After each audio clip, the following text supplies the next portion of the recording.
नमस्कार दोस्तों, मैं doctor Ankita Kalra, Kalra pain management and general wellness centre Rewari से। आज हम लोग बात करेंगे सियाटिका की। सबसे कॉमन बीमारी ये देखने को आ रही है और उससे भी अच्छी बात क्या है कि लोग खुद ही डायग्नोज करके आ रहे हैं कि मैम मुझे सियाटिका है। तो हर पैर का दर्द सियाटिका नहीं होता। सबसे पहले तो इस मिथ को हमें क्लियर करना है। ऐसा नहीं है आपकी थाई के अंदर की साइड दर्द हो रहा है, पीछे दर्द हो रहा है, साइड में दर्द हो रहा है तो सारे दर्द सियाटिका के हैं, ऐसा कुछ नहीं है। तो ये है क्या? सबसे पहले तो सियाटिका कोई बीमारी नहीं है, ये सिर्फ एक बीमारी का लक्षण है। इसके कारण बहुत ही अलग है। तो अब मुद्दा आ रहा है कि ये सियाटिका का दर्द शुरू कहाँ से हो रहा है। बहुत ही सिंपल भाषा में समझ लेते हैं कि ये आपकी रीढ़ की हड्डी मान लीजिए, स्पाइनल कॉर्ड ये आपकी है।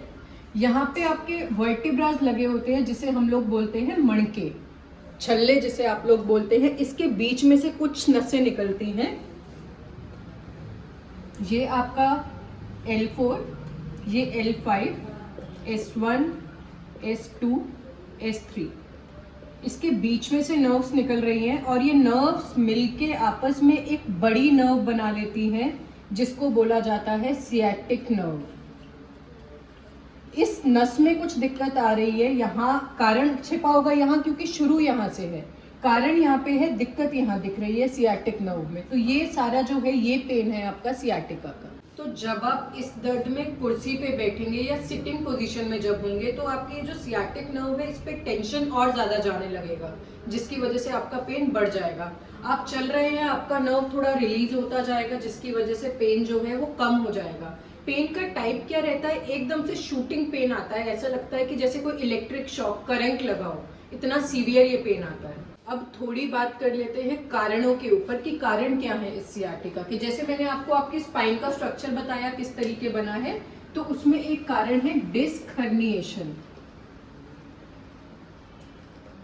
क्या है ये डिस्क हर्निएशन? ये आपकी स्पाइन है, इसके बीच में वर्टिब्रास लगे हैं, मानिए L4, L5, S1 इस तरीके लगे हैं।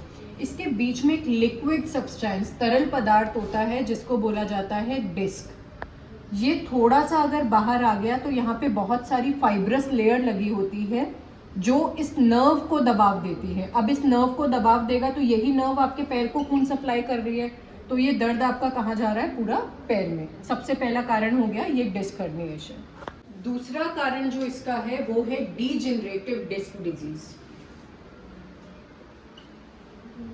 Degenerative disc disease.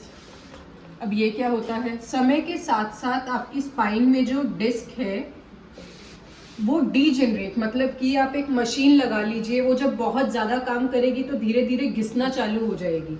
सेम यही क्या होता है कि ये घिसना चालू होते हैं और बाहर इसके छोटे छोटे से आउटग्रोथ्स बन जाते हैं जिसको बोला जाता है ओस्टियोफाइट।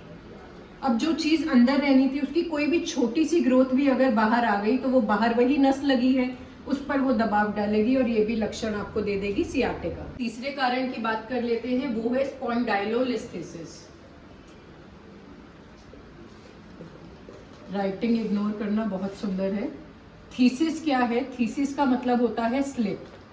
तो यहाँ पे स्लिप क्या हो रहा है? स्लिप मतलब यहाँ पे क्या रहता है कि ये आपकी स्पाइन है जो रीढ़ की हड्डी, इसके अंदर मैंने वर्टिब्रास बताए थे लगे होते हैं, छल्ले मणके जिसे हम बोल रहे हैं, ये स्लिप हो जाते हैं। अब ये स्लिप होंगे तो आगे वही आपकी नर्व रूट्स निकल रही हैं, उस पर प्रेशर आएगा तो वही सेम लक्षण आपका जो आएगा वो आ जाएगा सियाटिका का। चौथा कारण जो कि मोस्ट कॉमनली देखने में आता है और यहाँ पे ऑलमोस्ट पेशेंट सब गड़बड़ कर रहे होते हैं, क्योंकि हर एक को बोल दिया जाता है कमर दर्द है भुजंग आसन कर लो, कोबरा स्ट्रेच कर लो, और सारे बहुत अंधाधुन उसको फॉलो भी करते हैं। एक यही ऐसी कंडीशन है जिसमें आपका एक्सटेंशन, मतलब कमर इस तरीके पीछे अगर जाएगी तो वो आपकी दिक्कत को बढ़ा देगी। ये कंडीशन ऐसी है जिसमें आप झुकेंगे तो आपको आराम लगेगा, जबकि हर डिस्क के पेशेंट को बोला जाता है कि आपको झुकना नहीं है। एक ये कंडीशन ऐसी है जिसमें आप झुकेंगे तो आपको आराम डेफिनेटली लगेगा। अब डिस्कस कर लेते हैं ये होता क्या है।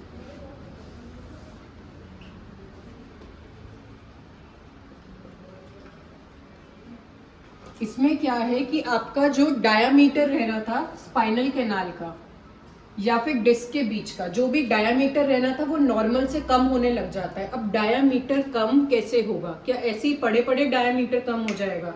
उसका कुछ तो कारण डेफिनेटली रहेगा। तो बिल्कुल सिंपल से वर्ड्स में मैं आपको समझाती हूँ। इस स्पाइन के आसपास में कुछ स्ट्रक्चर्स लगे होते हैं, कुछ जॉइंट होते हैं जिनको बोला जाता है फेसिक जॉइंट, कुछ फाइब्रस लिगामेंट्स होते हैं, या कुछ ऐसी बहुत सी चीजें होती है। एक होता है लिगामेंटम फ्लेवम,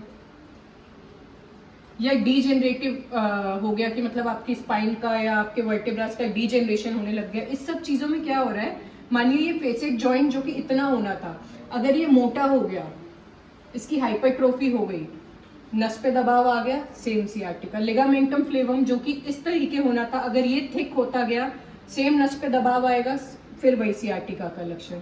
डीजेनरेशन का जो मैं पहले बता चुकी हूँ कि बोनी स्पर्स जो बन रहे हैं, ओस्टियोफाइट जो बन रहे हैं, वो जोर डाल रहे हैं और ये फिर सियाटिका में कन्वर्ट हो रहा है। अब आ जाते हैं अगले कारण की तरफ, जिसका नाम है पायरिफॉर्मिस सिंड्रोम।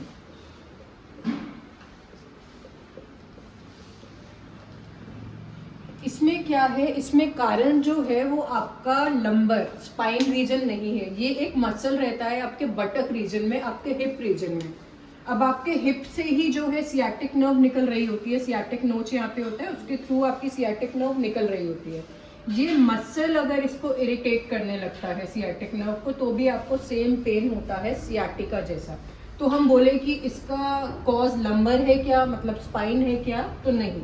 तो इसको हम बोल सकते हैं कि ये ट्रू लंबर रेडिक्यूलोपैथी नहीं है, मतलब कि लंबर रीजन से इसका रेडिएशन जो है वो नहीं है, ये सिर्फ एक हिप कारण बन रहा है इसका। बहुत बातें हो गई अब कारणों की तरफ। अब थोड़ा सा चल लेते हैं हम लोग इलाज की तरफ कि इस बीमारी का इलाज कैसे किया जाए। तो बहुत ही अच्छी बात यह है कि ऑलमोस्ट केसेस सियाटिका के बिना सर्जरी के सॉल्व हो जाते हैं विद इन 1 मंथ। ऐसा कुछ नहीं है कि हर सियाटिका के केस को सर्जरी रिक्वायर्ड होता है। तो अब मेरी थेरेपी इसमें आपकी क्या हेल्प कर सकती है, या फिर मेरा क्या तरीका है इस चीज को सॉल्व करने का, इस प्रॉब्लम को सॉल्व करने का। सबसे पहले मानिए आपके बैक से ये दर्द स्टार्ट हो रहा है और सेम आपका पूरा पैर में ये दर्द उतर रहा है, तो मैं कहाँ से स्टार्ट करूंगी कि मैं आपका लोकली उस एरिया पे ब्लड सर्कुलेशन बढ़ाऊंगी।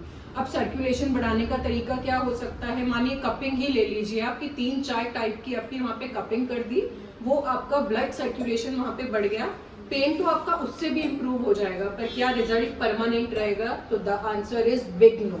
खाली कपिंग से सियाटिका कभी सॉल्व नहीं हो सकता है। अब हमने ये कर लिया, उसके बाद में जब मैंने आपका यहाँ पे ब्लड सर्कुलेशन बढ़ा दिया, अब मैं जाऊंगी थोड़ा नरिशमेंट की तरफ। नरिशमेंट के लिए हम लोग उठाते हैं पंचकर्मा का एक प्रोसीजर रहता है, पत्र पिंड पोटली स्वीट। ये इस तरीके की एक पोटली रहती है जिसके अंदर काफी सारे ऐसे पत्ते और काफी ऐसी चीजें डली होती हैं जो कि दर्द को खींचती हैं। तो इससे हम कोई भी पेन किलिंग ऑयल को इसमें हम लोग इसको डिप करके उसमें पूरी बॉडी पे, आपकी स्पाइन पे और साथ में आपके पैर पे इसका हम मसाज करते हुए जाते हैं। ये सब हो गया, नरिशमेंट हो गया, ब्लड सर्कुलेशन इम्प्रूव हो गया। अब एक बहुत सिंपल सी बात है, मानिए मेरे घर का कोई गेट अटक रहा है, कोई गेट अड़ गया है। सिंपल सा प्रोसीजर क्या होता है कि वहां पे थोड़ा तेल डाल दो, थोड़ा किसी भी तरीके गर्माहट वहां पे दे दो, वो चीज चल जाएगी। सेम प्रोसेस यहाँ पे फॉलो हो रहा है कि हमने पत्रपिंड पोटली स्वेद किया, उसके बाद में हम लोग वहां पे क्या स्टीम देते हैं, भाप देते हैं, जिसके अंदर बहुत सी दवाइयां डली होती हैं। अब वो दवाई भी सेम काम करती है कि वो दर्द को कम करती है। उसकी भाप 10 से 15 मिनट देने के बाद आयुर्वेद के कुछ प्रोसीजर्स रहते हैं जो कि हिस्ट्री ब्रेक करने के काम आते हैं। मतलब उसमें आपकी डिटेल्ड हिस्ट्री ली जाएगी कि आपको दर्द शुरू कहाँ से हुआ, कारण क्या था, वो सब पकड़ के कुछ पंक्चर्स आपको दिए जाते हैं। एक्यूपंक्चर से आप उसको रिलेट कर सकते हैं। ये सब हुआ, उसके बाद में क्या रहता है, कुछ आसन के साथ में, मतलब आपकी बॉडी को या तो एक्सटेंशन में ले जाया जाएगा या फिर फ्लेक्शन में। बहुत से ऐसे पोस्चर्स रहते हैं जिसमें ले जाके आपकी स्पाइन पे काम किया जाता है। मतलब कि अगर डिस्क बल्ज है तो कोशिश किया जाता है कि उसको हम लोग अंदर करें, या फिर आप मान लीजिए स्टेनोसिस है तो हम लोग कुछ पोस्चर्स को, कुछ पोजीशंस को देके आपकी स्पाइन पे काम करते हैं ताकि जो स्टेनोसिस है वो मेंटेन होने लगे, जो गैप लाना चाहिए वो फिर से आने लगे। उसके बाद में क्या रहता है, अपना हीट कंडक्शन मेथड से एक अग्निकर्म प्रोसीजर रहता है।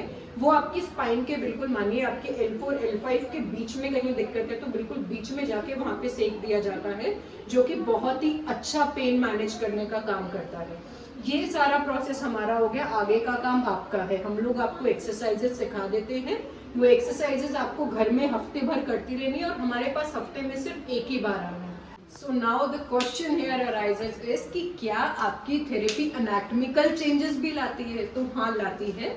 आई हैव वेरियस प्रूफ जहाँ पे ये प्रूफ हो रखा है कि हाँ MRI भी चेंज हो जाता है अगर आप हमारे अकॉर्डिंग रेगुलर एक्सरसाइजेस को फॉलो करते हैं। तो आज के लिए इतना ज्ञान काफी है, बहुत ही चर्चा हो गई है सियाटिका पे, तो आज इसे यहीं पे रोकते हैं और बहुत जल्द मिलते हैं किसी अन्य बीमारी के साथ। धन्यवाद।